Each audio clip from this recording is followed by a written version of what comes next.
In this video, we will set up a feature on the FortiGate called Endpoint Control. So Endpoint Control provides endpoint security on your users' computers regardless where they are. So you can enforce your security policies for how they can access applications and websites on the internet. So this is done by forcing your users to download and install a program called FortiClient, which is supported on Mac and Windows computers. So the FortiClient can also act as a VPN client where your users can VPN into the network using SSL or maybe IPsec.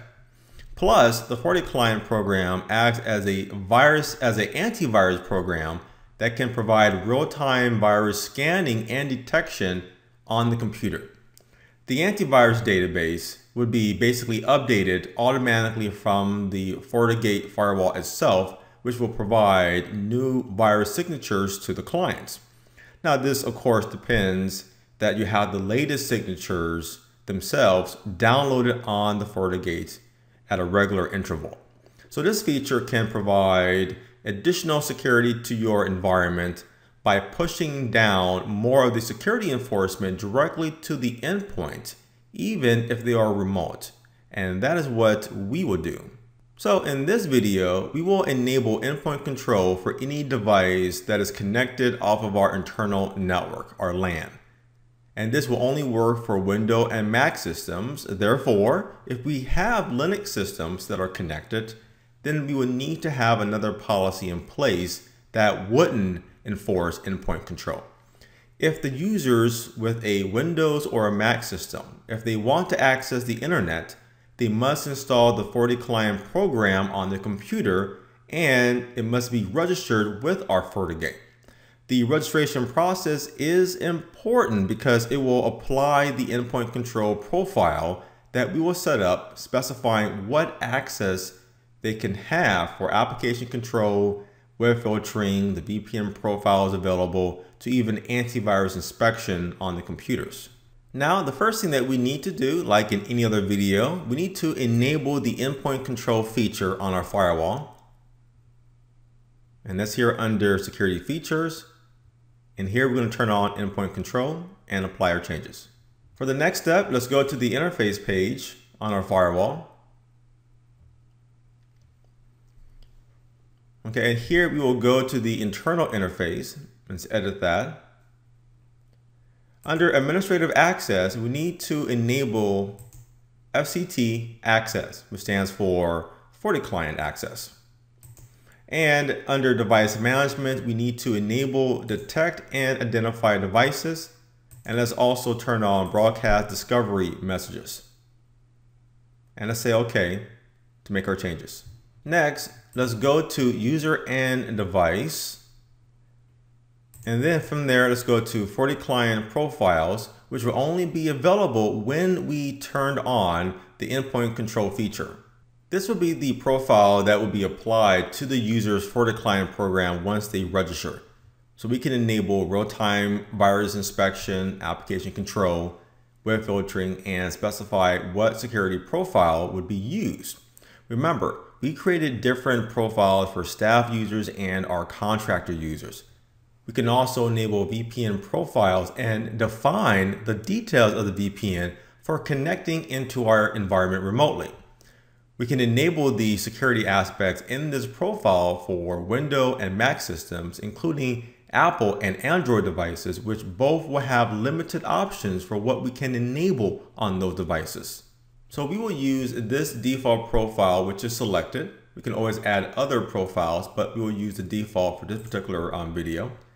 So for users using a Windows or a Mac computer on our network, we wanted to do the following, or enforce the following. We want to enable antivirus protection. Let's turn that on. We also want to enable web filtering. And let's select the employee profile for web filtering that we added in a different video. Now we have VPN enabled, which is the default. And let's also enable application firewall. And let's select the staff profile. Okay, So for the VPN, we can define the VPN profiles that can be used if they are connecting remotely. To define the VPN profiles, we first need to enable client VPN provisioning. Then here we can specify the following details that will allow our users to VPN into our environment. First, for the VPN type, which could either be IPsec or SSL VPN, let's select SSL VPN. And now let's enter a VPN name. Let's say Route Hub VPN.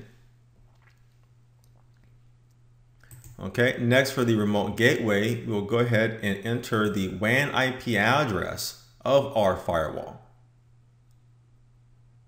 And that is it. So, okay, so now we're all finished with what we want to do here. What we want to define in this endpoint control profile that is used. So let's go ahead and say apply. Next, we need to create a new policy on our firewall. So let's go back to the policy page. Here we will create a new policy. And in this policy, we will enforce endpoint control from the LAN of our network when communicating out to the internet. For any source, we don't care which network it's from. For the device type, we will add Windows PC and Mac systems which support the FortiClient program. And let's go ahead and add Mac. This is right here.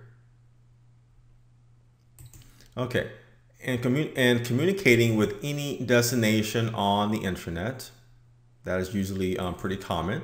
For any service. Okay, so if it matches this particular criteria in terms of being a Windows or Mac system, then we want to enforce the FortiClient profile, which is right here, which will use the default profile that we configured. And this option will enable endpoint control on our LAN. And finally, we are done. We're not going to do anything under security profiles because those aspects has been applied under the FortiClient profile that we just completed. So let's go ahead, go down to the bottom and add this new policy.